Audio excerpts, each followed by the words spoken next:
different terms that we've all used today: gender-based violence, violence against women, domestic violence.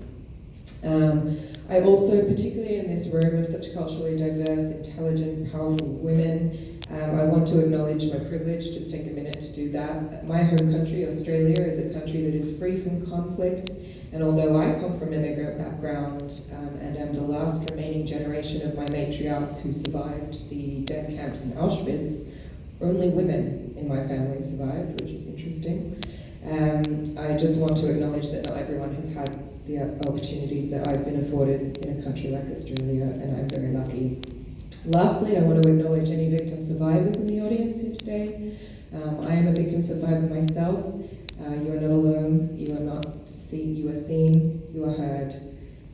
The judicial process that I went to get protection from my perpetrator was nothing short of traumatic, and I am a white person, and I am afforded all the privilege that comes with that, so I can't imagine how terrifying that might be for literally everyone else in the world who is trying to seek protection. So I just want to acknowledge anyone out there who identifies as a victim or survivor. Quick thing about me: I am not defined by being a victim or survivor. I am a human rights worker in policy development. I've been doing it for 15 years, all over Southeast Asia, South Asia, the UK, Australia, America.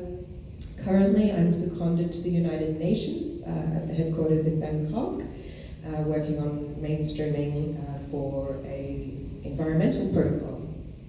My substantive position is a policy advisor at the Government Office for Women, and this is a unique branch of government that is impartial to politics. So we don't support any particular party, but we have a huge influence on the legislation and law that governs our country. And in fact, the legislation and policies and approaches that I'm about to talk to you about have been adopted nationally. Basically, the national government copied my provincial government's initiatives because they were so good.